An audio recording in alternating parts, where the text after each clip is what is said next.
আসসালামু আলাইকুম। আলোচনা করব পিয়ার পদ্ধতি সম্বন্ধে। পিয়ার পদ্ধতি সম্বন্ধে আলোচনা করব যে পিয়ার পদ্ধতিতে নির্বাচনটা আমাদের দেশে অনেকেই আসলে অপরিচিত। পিয়ার পদ্ধতিটা হচ্ছে এরকম যে আপনি যে সারা বাংলাদেশে যে যতগুলো আসন আছে সেখানে আপনি কত পার্সেন্ট ভোট পেয়েছেন। সেখানে যদি আপনি 10% ভোট পান, সেখানে আপনি ধরেন 10% ভোট পেলে আপনাকে 30টা সংসদীয় আসন দেওয়া হবে। সেখানে আপনি কোনো সিট থেকে জিতেন বা না জিতেন, কিন্তু সারা দেশ মিলিয়ে যদি আপনি 10% ভোট পান, সেখানে আপনার 30টা সিট আপনাকে সংসদীয় আসনে দেওয়া হবে। সেখানে আপনি বিরোধী দলে প্রতিদ্বন্দ্বিতা করতে পারবেন। সেখানে আপনি বিরোধী দলে আপনি সংসদে প্রতিনিধিত্ব করতে পারবেন। আর আর যেটা হচ্ছে যে যেমন পিয়ার পদ্ধতি ছাড়া যেটা হচ্ছে যে আমি বিগত দুইটা নির্বাচনের কথা বলছি। 2001 সালে অষ্টম জাতীয় সংসদ নির্বাচনে যে বিএনপি 40.86% ভোট পেয়েছিল, সেখানে বিএনপি আসন পেয়েছিল 193টা। ওই নির্বাচনে আওয়ামী লীগ পেয়েছিল 40.21% ভোট। 40.21% ভোট পেয়ে তারা মাত্র 62টা আসন পেয়েছে। সেই এই এই নির্বাচনটা যদি পিয়ার পদ্ধতিতে হতো, তাহলে সেখানে সংখ্যাগরিষ্ঠ হিসেবে সেটা আওয়ামী লীগ বিএনপি 193টা সিটের জায়গায় বিএনপি পেত 122টা সিট। আর আওয়ামী লীগ যেখানে 40.21% ভোট নিয়ে 62টি সিট পেয়েছে, সেখানে আওয়ামী লীগ পেত 120টা সিট। এটা যদি পিয়ার পদ্ধতি ঠিক সেই পরের নির্বাচন, যেটা নবম জাতীয় নির্বাচন, যেটা 2008 সালে হয়েছিল, সেখানে আওয়ামী লীগ পেয়েছিল 48.04% ভোট। সেখানে 48.04% ভোট পেয়ে আওয়ামী লীগ পেয়েছিল 230টি আসন। সেম ওই নির্বাচনেই বিএনপি পেয়েছিল 32.50% ভোট। সেখানে বিএনপি পেয়েছিল মাত্র 30টি আসন। তো এই এই নির্বাচনটা যদি পিয়ার পদ্ধতিতে হতো, বিএনপি যেখানে 30টা আসন পেয়েছে, সেখানে 57টি আসন পেত বিএনপি। সেম এরকম। তো আমরা আসলে এই পিয়ার পদ্ধতিটা যদি আমরা, যদিও আমরা পিয়ার পদ্ধতিদের সাথে আমরা অপরিচিত, কিন্তু বিশ্বের 170টা গণতান্ত্রিক দেশের ভিতরে প্রায় 91টা দেশেই পিয়ার পদ্ধতি চালু আছে। তো উন্নয়নশীল দেশগুলোর ভিতরে, উন্নয়নশীল যে দেশগুলো আছে, এই উন্নয়নশীল দেশগুলোর ভিতরেও প্রায় 70% দেশই এই পিয়ার পদ্ধতিটা চালু আছে।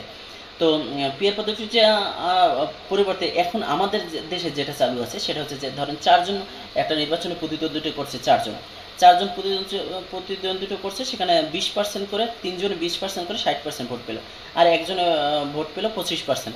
তাহলে তিনজনে 20% করে 60% পেল, আর একজনে পেল 25%। যে একজনে 25% হলে সে সংখ্যাগরিষ্ঠ হিসেবে সে সরকার গঠন করবে সংসদে। সেই একক সংখ্যাগরিষ্ঠ হিসেবে সে সরকার গঠন করবে। সেখানে বিরোধী দলের এই যে 60% যে ভোট, এই 60% ভোটের তেমন কোনো মূল্যায়নই থাকবে না। সেই 25% ভোট যে একটা শ্রেণীর মানুষ, যে 25% যে ভোট, এই ভোটটা নিয়ে সারা দেশের মানুষকে ওই 60% মানুষকে মতের বিরুদ্ধে হোক, যেভাবে হোক, ও শাসন করবে, দেশ সরকার গঠন করে। তো এটা যদি পিয়ার পদ্ধতিতে যদি এই নির্বাচনটা হতো, সেখানে ওই যে 60% ভোট, এই 60% ভোটের যে সংখ্যা আনুপাতিক যে একটা সিট থাকে, এই সিটগুলো কিন্তু সংসদে থাকতো। এই সিটগুলো সংসদে থাকলে তখন বিরোধী দলে একটা শক্ত অবস্থান থাকতো। ধরেন সরকার যে গঠন করছে, তার সেই বিরোধী দলে একটা শক্ত অবস্থান থাকতো। তো শক্ত অবস্থান থাকলে সেখানে আপনি চাইলেও সরকারে বসে আপনি স্বৈরাচারী কোনো কিছু করতে পারতেন না। আপনি জনগণের মতের বাইরে গিয়ে এই একঘেয়েমি কিছু করতে পারবেন না। সেখানে এই এই পিয়ার পদ্ধতিতে এটা আসলে বিশ্বে অনেকটা দেশে দিন দিন জনপ্রিয় হয়ে উঠছে। বর্তমানে বাংলাদেশেও অনেক রাজনৈতিক দল এই পিয়ার পদ্ধতিতে নির্বাচন চাচ্ছে এবং জোর দাবি জানাচ্ছে। বিগত নির্বাচনগুলোতেও এরকম অনেক পিয়ার পদ্ধতিতে নির্বাচন চেয়েছিল, কিন্তু তখন আর কি এতটা আলোচনা আসে না, আর এতটা প্রাধান্য দেওয়া হয় না। তো পিয়ার পদ্ধতিটা আসলে কার কাছে কীরকম লাগে আমি জানি না, তবে এটা আসলে উন্নত দেশগুলোতে খুব ভালো প্রচলিত আছে এবং জনপ্রিয়তা হয়ে উঠছে। পিয়ার পদ্ধতিতে হচ্ছে যে এরকম যে আপনি যদি সারা বাংলাদেশের ভোট, কতগুলো ভোট পেয়েছেন, সংখ্যা আনুপাতিক আপনি কতগুলো সিট পান, সেই হিসেবে আপনাকে সংসদে সিট দেওয়া হবে। তো ওই সিট হিসেবে আপনি সংসদে প্রতিনিধিত্ব করতে পারবেন। সেখানে আপনি 5টা সিট পান, আপনার দলের 5টা সিট পান, 10টা সিট, যেটাই হোক, সেটা আপনি সংসদে সেটা নিয়ে আপনি কথা বলতে পারবেন। আপনাকে যে এই 10% ভোট দিয়েছে মানুষ, 1 কোটি 2 কোটি মানুষ আপনাকে ভোট দিয়েছে, সেই ভোটগুলো, সেই মানুষের প্রতিনিধিত্ব আপনি করতে পারেন, সেই কথাগুলো আপনি বলতে পারবেন সংসদে। এটা হচ্ছে পিয়ার পদ্ধতি। পিয়ার পদ্ধতি নিয়ে আসলে অনেকেই এটা বিরোধিতা করছে, আবার আর এটার পক্ষে বিপক্ষে অনেক রকম মত দিয়েছে। আমি জানি না আপনাদের কার কি মত, দ্বিমত মত এরকম থাকতেই পারে, স্বাভাবিক। তো এটা আসলে চালু হলে আমি জানি না এটা বা কার পক্ষে ভালো কার পক্ষে খারাপ। তবে যা দেখে উন্নত দেশগুলোতে যা দেখে মনে হয় সেটা ভালোই হবে সম্ভবত।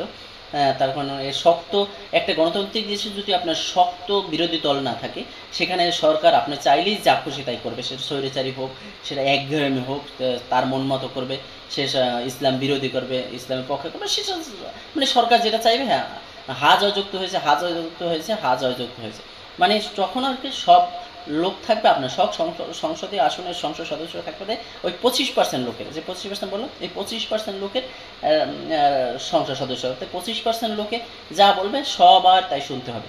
আর যদি এই 60%ও যদি এর ভিতরে সংখ্যা আনুপাতিক হিসাবে যদি আপনাকে সংসদ সদস্য দেওয়া হয়, সেখানে কিন্তু আপনার আপনার হাজার যুক্ত হয়েছে, হাজার যুক্ত হয়েছে এরকম কোনো স্লোগান থাকবে না। সেখানে হচ্ছে যে রিয়েল যেটা সেটাকেই আপনার মূল্যায়ন করা হবে। এটা হচ্ছে একটা ভোটের, তখন তখন একটা রাজনৈতিক দল তখন একটা ভোটকে অনেক মূল্যায়ন করবে। ধরেন অনেকে এখন আমরা থিওরি আছে যে আমরা বলি যে ওই হতে পারবে না, ভোট দিয়ে লাভ নেই, হতে পারবে না, লোক ভালো কিন্তু হইতে পারবে না, ভোট পচাই লাভ আছে, আমরা এই ধরনের যে আমাদের সেন্সগুলো, এই সেন্সগুলো তখন থাকবে না।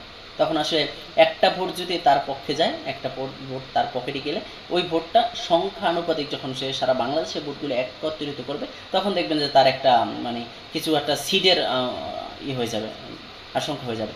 তো সেই এরকমই, যেমন ইসলামিক দল কিছু কিছু ছোট ছোট দল আছে, ইসলামিক বড় দল, ছোট দল আছে, তারপর গণতান্ত্রিক আরও কিছু কিছু দল আছে যারা সংখ্যানুপাতিক অনেক ভোট পায়, কিন্তু তারা সংসদীয় আসনে প্রতিনিধিত্ব করতে পারে না।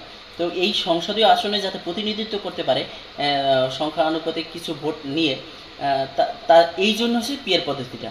পিয়ার পদ্ধতিটা হচ্ছে যে গণতান্ত্রিক দেশে পিয়ার পদ্ধতিতে মূল মন্ত্রী হচ্ছে যে পিয়ার পদ্ধতি গণতান্ত্রিক দেশে। তাহলে সমস্ত জনগণের কথা বলা হবে এই পিয়ার পদ্ধতিতে।